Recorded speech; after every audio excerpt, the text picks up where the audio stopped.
بسم الله الرحمن الرحيم. الحمد لله رب العالمين، والصلاة والسلام على أشرف الأنبياء والمرسلين نبينا محمد وعلى آله وصحبه أجمعين. خوشویستانم، یەکێک لەو دیانەتانی کە لە ڕۆژگاری ئەمڕۆدا هەژمون و تەئثیری سەرەکی هەیە بەسەر سیاسەت لە وڵاتانی ڕۆژهەڵات بریتیە لە دیانەتی یەهودی، کە لە دێر زەمانەوە تەئثیر و ئەثەرێکی زۆر گەورەی بەجێهێشتووە بەسەر چۆنیەتی ممارەسەکردنی دین و هەروەها بابەتی هزری و هەروەها بابەتی ئابووری و اقتصاد و سیاسی لە وڵاتانی ڕۆژهەڵاتدا. ئەگەر چەند تیشک بخەینە سەر چەند بابەتێکی سەرەکی دینی یەهودیەت، سەرەتا دەبێت لێەوە دەست پێ بکەین کە بڵێن ئایا یەهودیەت وشەی یەهودیەت نیسبەتە بۆ لای چی؟ دیارە ئەوان پێیان وایە کە ئەم یەهودی کە ئێستا هەیە نیسبەتە بۆ لای بەنی ئیسرائیل و هەروەها نیسبەتە بۆ لای دیانەتی موسا عەلەیهی سەلام، بەڵام تۆزێکی کە باسی دەکەین کە بۆ شێوازە نیە و خوای پەروەردگاریش 1400 ساڵەم و پێش ئەماژەی بۆ کردووە کە یەقولون هو من عند الله وما هو من عند الله. خوای پەروەردگار دەفەرمێ ئەوان پێیان وایە ئەم تەوراتی کە هەیەیانە لەلایەن خوای پەروەردگارەوەیە، بەڵام وما هو من عند الله. یەهود هەندێک دەڵێن نیسبەتە بۆ لای هادە، بمعنای ڕەجع واتە گەڕایەوە، واتە تۆبەی کردو بەخۆیان چوو گەڕایەوە، چونکە کاتی خوای پەروەردگار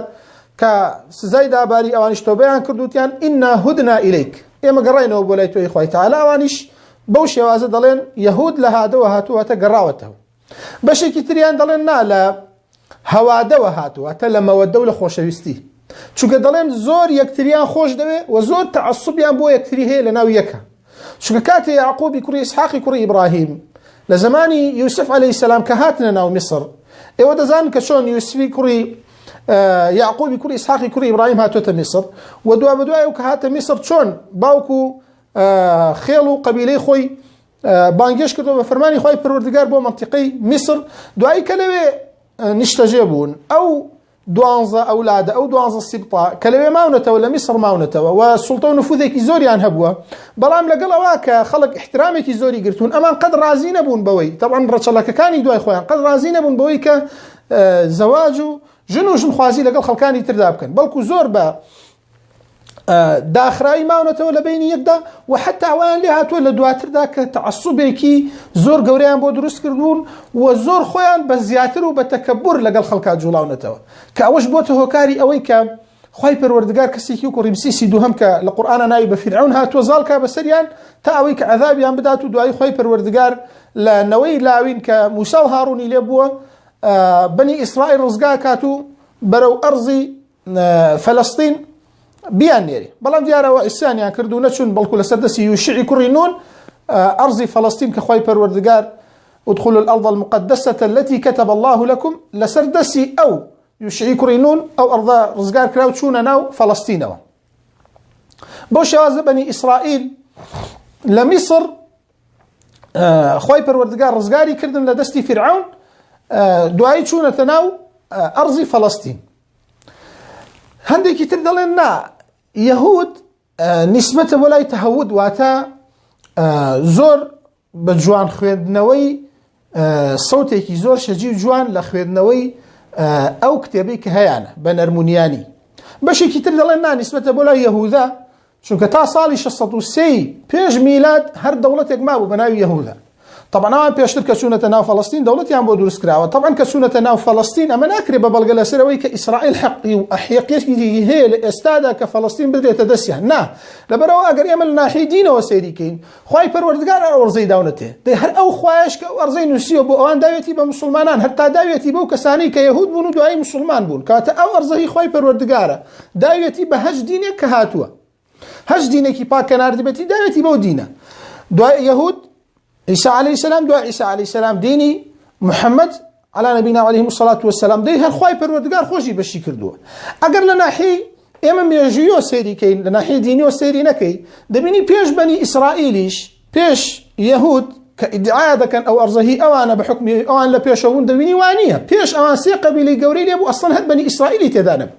فەینەقەکانی تێدا بوو 300,000 ساڵ پێش میلاد لەوێ بوون. قبیلەی کەنعانیەکان کە قبیلەیەکن لە کاتی خۆی لە جەزیرەة العەرەب هیجرەتیان کردو بۆ ئەو مەنتیقە، ئەوانیش 2050 ساڵ پێش میلاد لەوێ بوون. قبیلەیەکی تر کە دەڵێن لە فارسەوە هاتوون بە ناوی فیلیستینیەکان، بەڵام کەنعانیەکان ناویان ناون بە فەلەستینیەکان کە دوایی ئەوان ئەو ناویان بەسەرا دابڕاوە، ئەوانش لە 1500 ساڵ قوسور بەو ناوە هاتوونەتە ناو ئەو مەنتیقە. کەواتە لە ناحیەی مێژووی سێریکەی پێش دینی یەهودیەت تا ئەو ساڵ و ئەو تاریخانەی کە باسم کرد ئەو سێ قەبیلە هەبوون لەوە پێشیش بە چەندین هەزار ساڵ پێشەوە هەندێکیان هاتوون بەڵام تا ئەو زەمانە هەرو قەبیلانە هەبوون لەو منتیقە کاتە پێش یەهود سێ قەبیلەی سەرەکی لە منتیقەی ئیسرائیلا بوو ئەو لە ناحیەی مێژووە ئەگەر بیخوێنیتەوە لە ناحیەی واقعیش ئەگەر سەیریکەی دەبینی لە ساڵی 1947 کاتێک احتلالی بەریتانی دیارە و کاتە ئەوان منطقەی فەلەستین هەموو ئەرزی فەلەستینیان داگیر کردبوو لەژێر دەسەڵات و هەژمونی سیاسی ئەوان بوو کاتێک خۆیان بە ئیحسائی خۆیان کاتێک کە دابشیان کرد سێر دەکەن لە 1975 وڵاتی ئیسرائیل فەلەستین نا فەلەستینی کە تۆ ئێستا دەیبینی فەلەستینی عام کە ئیسرائیلیشی تێدایە دەبینن لە 1975 منطقەی ئیسرائیل بریتیە لە مسلمانەکان لە 11 یەهودە باقیەکەی تری نەسارا و دینەکانی ترن یعنی تۆ زەویەک لە 1975 دینێک بێ نەیدەی بەوان بیدەی بە لە 11ەکەی ئەم زوڵمە سیاسیە کاتێک خەڵکی خۆمان تێدەکا کاتێک کە بۆی عەکسکەیتەوە بۆ نمونە بڵێ ئەگەر کوردستان بدرێتە دەست بە شەتورکەک کەرکووکیان لەسەر تاپۆ بکەی دوایەوە هەولێریش بکەی بە پایتەختی ئەو وڵاتە دوایەوە باقی منتیقەکانی تر هەر هەموو هیچ دەکەیت تو احترافیش بە وڵاتە بکەی کە دراوەتە دەستورک لە کاتێکا نیسبەتێکی کەمن لە چاو ئەو خەڵکە زۆرەی کە کوردن و لە منتیقەی کوردستان هەیە دەی بەم شێوازە بەمە بە زیاتریژەوە مسلمانانی فەلەستین لە ئەرزی فەلەستینا بوون بەڵام بۆی احتلالی بەریتانیەوە دراوە بە یەهود و دواتر و یەهودی وڵاتانی تر هاتووە تا لەو منتیقەیە گۆشەگیر بن ئەوە لە ناحیەی جوگرافی و لە ناحیەی دینی و لە ناحیەی سیاسی و زۆر ناحیەی تر کە لە کاتی تردا بەباشی باسی دەکەین ئەوەی کە لێرەیە دەمەوێت تیشی بخەینە سەری ئەوەیە کە زوڵم و ستەم و خوڕافەی ئەم دینە تا حەدێکە تا شوێنێک چووە کە لە ڕاستیە هیچ دینێک بەو شێوازە زوڵم و ستەمی نەکردووە لە پێغەمبەرانی لەو خوایی کە ڕزگاری کردوون و لەو کتێبەی کە بۆیان دابەزیوە لەو چوار دەوروبەرەی کە یارمەتیان داون لە هەموو بەشەریەت هیچ دینێک نابینی بەقەی یەهود زوڵم و ستەم و فەسادی نابێتەوە لەسەر زەویە و هیچ دینێک نابینی بەقەی یەهود خراپ بوو بێ لەگەڵ مسلمانانە بۆیە خۆی پەروەردگار کاتێک کە باسی و جیلانە دەکا کە خراپن لەگەڵ مسلمانانە دەفەرمێ لەتەجیدەنە ئەشەد الناس عەداوەة للذین آمنوا اليهود دوای دەفەرمێ والذین ئەشرەکوا خراپترین کەس کە بغض و حقد و حەسادەتی هەبێ بەرامبەر ئیمانداران بریتین لە یەهود دوای دەفەرمێ والذین ئەشرەکوا واتە لە پێش مشریکەکان باسی یەهودیەکان دەکات و دەفەرمێ ئەم یحسدون الناس على ما آتاهم الله من فضله ئەم جیلە ئەوەندە زوڵم و ستەمکار بوون حتا لە زمانی پێغەمبەرەکە خۆیدا لە زمانی پێغەمبەری موسایە کە ئەمان ئیدعای ئەوە دەکەن کە شوێن کەوتەی ئەون لە زمانی ئەوە چەندین مخالفات و چەندین هەرتەقە و چەندین بێ ئەمری ئەو پێغەمبەریان کرد حتا بێ ئەدەبیان کرد بەرامبەر ئەو پێغەمبەرە تا ئەوەی بڵێن ئەرین الله جەهرە لە شوێنێکا بڵێن ئێمە دەبێ خوا ببینی لە شوێنێکا دەیانوت اذهب أنت وربك فقاتلا إنا هاهنا قاعدون بڕۆ تۆ بۆ خۆت بچۆرەنەوە ئەو زەویە باشە ئێمە ڕزگار کردووە لە فیرعون بەڵام ئێمە ئیتر لێرە ئاوەسی ناین تۆ خۆت بشۆ تێبکۆشە و بەتەنیا خۆت و خواکەت بڕۆ لە شوێنێکی ترا دەیانوت لن نصبر على طعام واحد ئێمە سەبر ناگرین لەسەر یەک خواردن خۆی پەروەردگار جوانترین و خۆشترین خواردنی بۆ دابەزاندەبوون بەڵام ئەوان داوای سیر و پیازیان دەکرد هەروەکو چۆن بە کورتێکی پەتی لە دێزی خۆیانە داوای چەندین نیعمەتی تر تا ئەوەی کە بە زۆر زەحمت بکەنە سەر و پێغەمبەرە و تەواو هیلاکی بکەن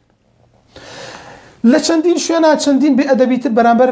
ئەو پێغەمبەرە حتا ئەوەی ئێتیهامی بکەن بە ئەوەی کە ئەو هاڕوونی کوشتووە موسا دەیانوت تۆ هاڕۆنت کوشتووە هاڕۆن نەرم بۆ لەگەڵمان تۆ هەستاوی بە کوشتنی هاڕۆن و حتا وای لێ بێت دەستکەن بە گوێرەکە پەرستن و تاوای لێ بێت کەلامی خۆی پەروەردگار بگۆڕن وقولوا حطة وان کردیان بە حنطة ثم اتخذتم العجل دەستکەن بە گوێرەکە پەرستن وکو خۆی پەروەردگار باسی کردووە لە قورئان ودوا بدوهای ئەو چەندین مخالفات و بێئەدەبیترەوە بەرامبەر پێغەمبەرەکەیان ئەما بەرامبەر خۆیان سێرکە لە شوێنێکە بەرامبەر خۆی پەروەردگار وتیانە إن الله فقير ونحن أغنياء خوا فقيرە ئێمە دەوڵەمەنین ئێمە خاوەن ماڵین ئێمە سەخاواتی بەڵام يد الله مغلولة دەستی خۆی پەروەردگار قونجاوە خۆی پەروەردگار نابەخشێ ئێمە بەخشندەین ئێمە میهرەبانین لا يدخل الجنة إلا من كان هودا ناچێتە باش إلا یەکێ مەگەر یەهود نەبێ افتراء درۆکردن بەدەم خواوە بەناوی خواوە درۆکردن بە ناوی تەوراتەوە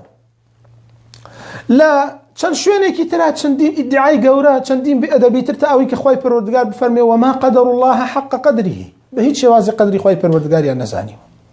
بۆتانکردن بۆ تەواوی پێغەمبەران لە سفری تەکوینی صحیح 19 دەڵێ لوط عليه السلام معاذ الله دەڵێ عارەقی خوارد و دوای خواردنەوەی عارەق هەستاوە بە زیناکردن لەگەڵ کچەکانیان یەک بە یەک. لە سفری خروج لە ئیسحاحی 32 دا دەڵێ هارون گوێرەکەکەی دروست کردو و هارون پەرستوێتی و ئەمری بە بەنی ئیسرائیل کردو کە گوێرەکە پەرست. معاذ الله کە هارون یەکێک بۆ لەوانەی کە زۆر زەخت و هەروەها زۆر نەسیحەت و ئامۆژگاری کردوون لەسەر ئەو بتپەرستیە، بەڵام ئەوان دەڵێن نا هارون بەشەرتێ هارون پێغەمبەر بووە، دەڵێن هارون ئەمری پێکردوین کە گوێرەکە بپەرستی. لە زۆرێکی تر لە ئەسفارەکانی تریانە باز لەوە دەکەن کە سولەیمان عەلەیهی السەلام لە ئاخیری تەمەنیا دەستی کردو بە بتپەرستی هەڵگەڕاوەتەوە. ئیتیهامی بەشێکی تر لە پێغەمبەران دەکەن، دەڵێن داوود زینای لەگەڵ ژنی پیاوێکی تردا کردەوە. هەمووی لە ئەسفارەکانی خۆیان ئەگەر کەسێک تەورات بخوێنێتەوە، دیارە من سەرەتا کە دەستم کردەوە خوێندنەوەی تەورات دەبینم سبحان الله ئەم تەوراتە وەکو چۆن کەسێکی سەحەفی لە ڕۆژگاری ئەمڕۆدا لەسەر سیاسیەک بنووسێ بەڵام معارضی بێ، چۆن بە شێوازێکی حتا بتوانێ ناشرینی دەکات بەو شێوازە نووسیوانە لەسەر پێغەمبەران عەلی نەبینا عەلەیهیم الصەلاة وەسسەلام. ئەگەر ئێمە بینە سەر ئەو کتێبانەی کە لای یەهود مقدسە، یەهود چەند کتێبێکی هەیە و چەند مەسادیرێکی هەیە کە لە ڕۆژگاری ئەمڕۆدا بەرنامە و دین و هەروە هەزر و بابەتگەلانی کە ئیشیان پێێتی لی وەردەگرن و کردویانە بە مەسەر و سەرچاوی خۆیان. سەرچاوی یەکەم بریتیە لە تەورات. دیارە تەورات وشەیەکی عیبریە بە مانای ناموس و شەریعەت دێ، دەستوری ڕەبانی.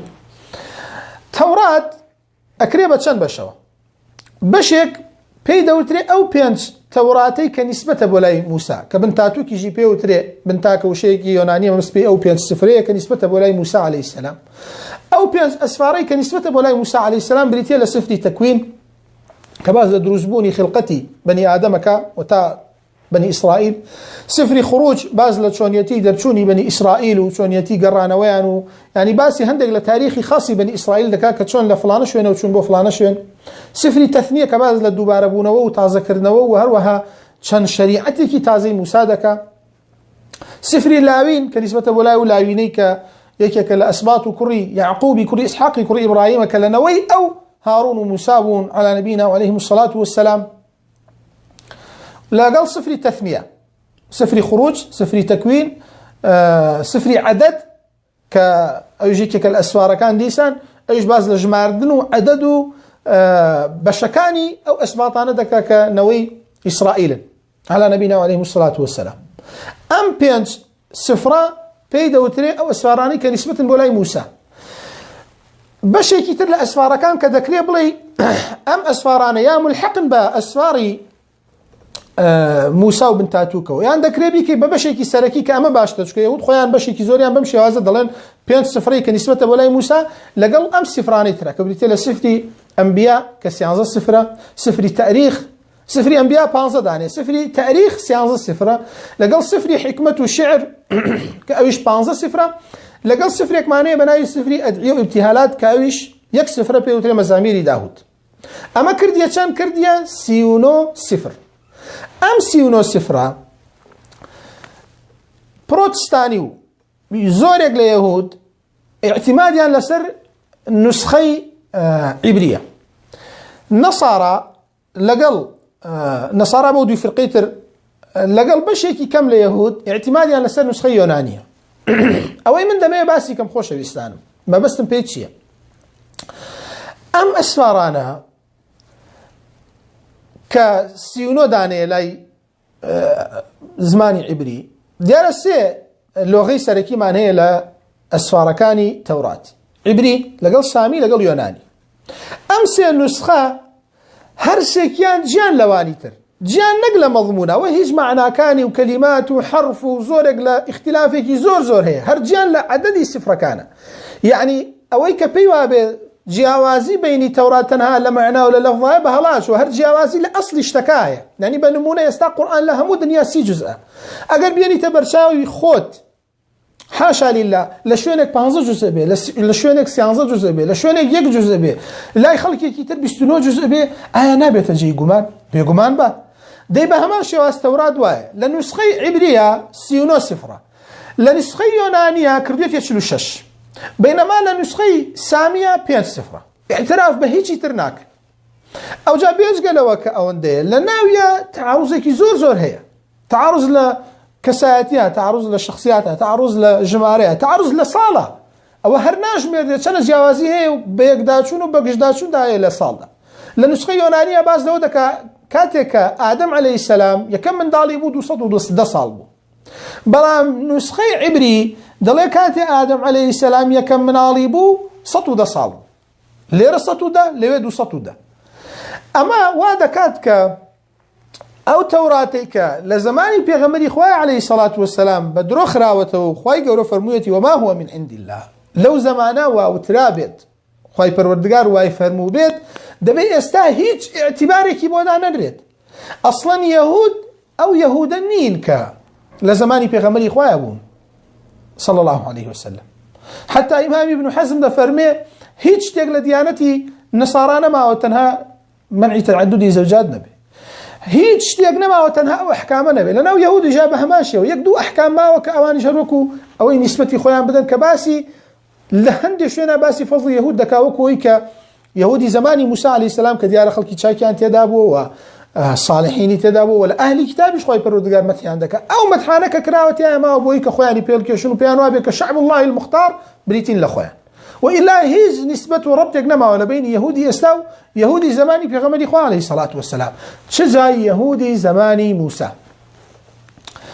یەکێک ئەوە بەشی یەکەم پێی دەوترێ تەورات، ئەوە سەرەکیترین مەصدەر و سەرچاوەی یەکەمە لەناو دینی یەهودیەت. طبعا دینی نەسرانیەتیش بەهەمان شێواز ئیعتراف بە تەورات دەکا، پێی دەوترێ عهدی قەدیم، ئەوان دوو عهدیانێ، عهدی جەدید عهدی قەدیم. عهدی قەدیم ئەمانەیە، عهدی جەدید بریتێ لەو چوار ئینجیلە لەگەڵ چەند ئینجیلێکی تر کە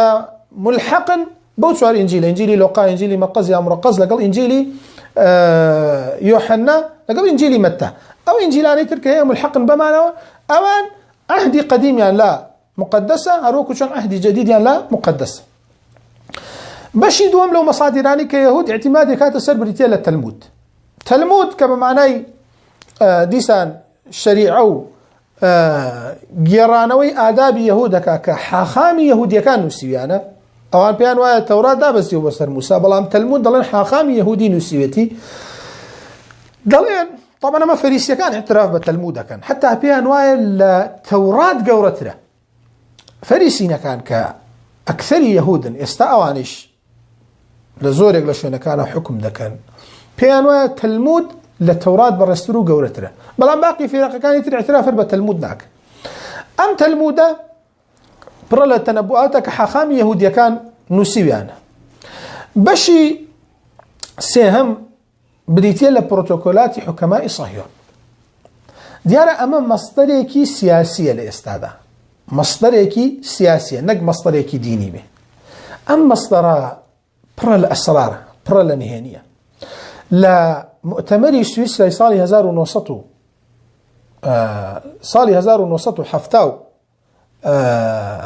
عفوا ساڵی 1897 ساڵی 1897 لە سویسرا لە ئەو مؤتەمەرە گەورەی لە سویسرا کە یەهودیەکان کە 300 کەسی گەورەی حاخامی یەهودی تێدا بوو کە 50 جەمعیان کۆ کردبووە لەو مؤتەمەرێدا، ئەم پرۆتۆکۆلاتی حوکەمای صهیۆنە عرض کرا. دیاران لە باحثەکان دەڵێ لەوێدا دروست کراوە، بەڵام لە ڕاستی ئەوانیە پێشتر هەر هەبووە. پرۆتۆکۆلاتی حوکەمای صهیۆن پێش مؤتەمەری سویسرا هەر هەبووە، بەڵام لەو مؤتەمەرە عرض کراوە کە قەولی دروست ئەوەیە کە نووسەری سەرەکی دیار نییە. ئەی چۆن لەو مؤتەمەرە داخراوە سڕیا چۆن کەشف بوو؟ لە ساڵی 1901 ئافرەتێکی ڕۆژنامەنووس دەچێتە لای کەسێک لە حاخامەکانی یەهود بۆ مقابلەکردنی، دەبینێ ئەم پراوێز و ئەم پرۆتۆکۆلاتەی لەبەردەستدایە. ئەم ئافرەتەش هەست دەسێ بە بردننی، دوایەوەی کە دەیبا لەسەر دەستی ئەم ئافرەتە بڵاو دەبێتەوە. دیارە کە بڵاو دەبێتەوە یەهود زۆر تووشی شۆک دەبن، زۆر پەیغەمبارە بن، یعنی زۆر دەبێتە هۆکاری ناڕزاییان و دەبێتە هۆکاری مشتومڕێک و ناڵەیەکی گەورە بۆ سەریان. و لەگەڵ ئەوەشدا زۆرێک لە سیاسیەکانی ئەو ڕۆژگارە پێیان خۆش دەبێت کە شتێکی وایان کەوتۆتە بەردەست، بۆیە هەڵدەستن چکە فڵحی یەهودی تێدا بوو دیارە لەو زمانە لە ساڵی 1901 حملەیەکی گەورە بووە لەسەر یەهود بڵاوی دەکەنەوە بە زۆرێک لە منتیقەکان بە زۆر زمان تەرجەمەی دەکەن بە ڕووسی بە ئەڵمانی بە ئینگلیزی بە چەندین زمان تەرجەمەی دەکەن تاوەی کە خەڵک شارەزا بە یەهود بە تەمای چییە چونکە پڕە لە مخططاتی سری و سیاسی و پڕیژە لە تەنەبوئات تەنەبوئی دابەوەی کە قەیسەڕ و مەلیکی ڕووسی نامێنێ شیوعیەکان حکم دەکەن هاتە جێ تێیدا باسیەوە کرا کە دەوڵەتی عوثمانی و خلافەی ئیسلامی نامێنێ ئەوە بوو هاتە جێ تێیدا باسیەوەی کرد کە ئینهیاری اقتصادی لە عالەما دروست دەبێ هاتە جێ تێیدا تەنەبووی بەوە کرد کە حربی عالەمی دێتەوە پێش بێگومان هاتەوە پێش و دروستیش بوو چەندین تەنەبوئاتی تر کە لە نێوەیدا بووە کاتێک باس کراوە و نەشر کراوە هەمووی هاتوۆتە جێ بووەتە هۆی جێی مشتومڕ تا ئێستاش بەهۆی ئەو ئەحکامانەی لە پرۆتۆکۆلاتی حکەمای صهیۆنایە حکم دەکەن کەسێک ئەگەر بێ شارەزا بێ لە مخططاتی سری و سیاسی یەهود پێویستە پرۆتۆکۆلاتی حکەمای صهیۆن بخوێنێتەوە ئەمە بە کوردی چەند سەرنجێک لەسەر دینی یەهودیەت ئەوەی خۆشەویستانە پێویستە ئێمە لێی ئاگادار بین ئەوەیە ئەم دینە ئەم یەهودیانەی ئێستا وەکو چۆن یەهودی زمانی پێغەمبەری خوا عەلەیهی سەڵات وەسەلام یان ئەو یەهودیانەی کە خۆی پەروەردگار باسی دەکا هەمیشە لە ژێرەوە وەکو چۆن لە قوانینی خۆیان داهاتوە دەبێ لقی دارەکە ببڕێ هەمیشە هاتوون لە ژێرەوە هەستاون بە کرمۆڵکردنی هەچ فیرقەیەکە ویستی بێتیان حتى خۆی پەروەردگار لە قورئانە فەڵحی ئەو مخططاتی کردوون و فەرموویەتی بشيك لأهل كتاب وقال طائفة من أهل الكتاب آمنوا بالذي أنزل على الذين آمنوا وجه النهار واكفروا آخره لعلهم يرجعون دفرمي بشي لأهل كتاب ديانو إيهو برون إيمان بينن بوي كداب زيوبو مسلمانان لبيانية إيمان بينن بلنو إيما مسلمان بين سيري أو مكروف يلا بلام لإيواريا بلن والله إيما كافر بوين چكا أم دينا هاتوين مسلمان بوين وبلام سيركن لراسيا دينك رازني وبدل مانية تاوي كشي لعلهم يرجعون بشك لمسلمانان كأيوة دميني بيباور بن بقرينا بهمو تمنيان بمشي وازا بمخططات إيشيا كردو لسر اغتيال كردن لسر تيكلبوني أو فرقية بوشي وازش دولة العثماني وباقي دولة كانت تلك الرخان دبيتيان بوشي واز الرخان ديانا والسرتاي عداوتي يهود لقل إسلاما لخلافة إسلامية كان دروزنا بلكو للسرتاي هاتني بيغمبري إخوة عليه الصلاة والسلام بلكو نقل سرتاي نبوتي لمن دالية ودسيا كردو بدجاتي كردني بيغمبري إخوة عليه الصلاة والسلام بيغمبري إخوة عليه الصلاة والسلام شير خوربو إمام ابن سعد لطبقاته بأثريك دروست صحيح كأثريك مرسلة بلا رجال كان يمي ثقات ديريته ودلي دايكي بيغمبري إخوة عليه الصلاة والسلام كاتك بيغمبري إخوة صلى الله عليه وسلم دابا سعدية تاوي شيري بداته دلي كروجد بلاي كمن دالكي دايو بيوت اقاداري بمن خويكي اوان بيو بيني وام من دالا رنگ عملك وعاقبتك زور قوريها بي خوكي بو جراو كتشي بو چون بو انا لكاتبوني دا ام خويك